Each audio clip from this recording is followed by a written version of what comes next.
Here is no forward, zero forward. Now starting to slowly depress the trigger. It looks like there are bits shifting inside of that. Yeah.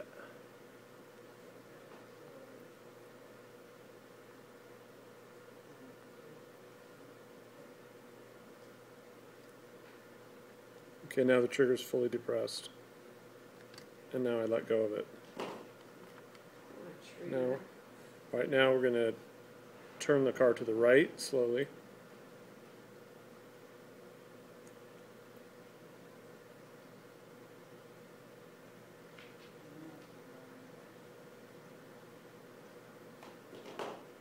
Okay, I guess it's fully to the right. Back to center. Now to the left slowly.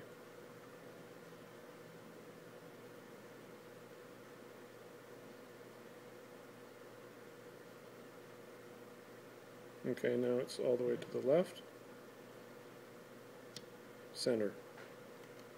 Cool. Can we do full throttle on the left and right? Full throttle. Turning to the right.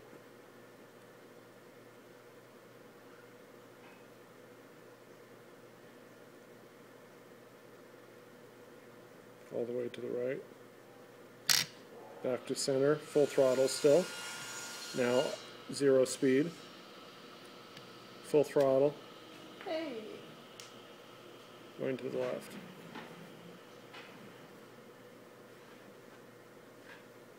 It looks like, to me... Is that full? Yeah, Okay. that was full, back to zero. It looks to me like the direction is up here, and maybe the speed is encoded in the back part of it.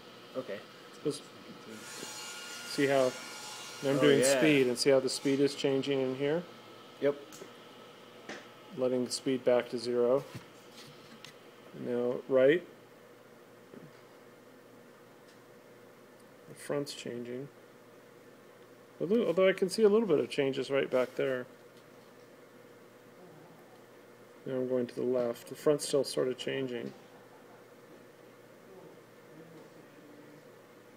Well, it does look like there's a little...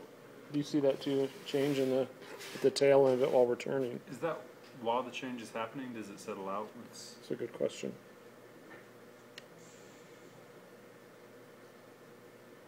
Although it's probably hard for me to lock on one particular value. Yeah. Stopped. Stopped. Stopped. So yeah, it settles out. It doesn't go back. I mean, it stays. It's persistent. Interesting. All the way to the right. And then if we add the acceleration. I wonder if there's compensation in the acceleration for the turning, and that's why we're seeing. In this Ooh. cheap of a toy, do you think? I have no idea. Just a guess. Yeah, just looking at it, they're just variable or resistors. Okay, nothing now. So. Cool.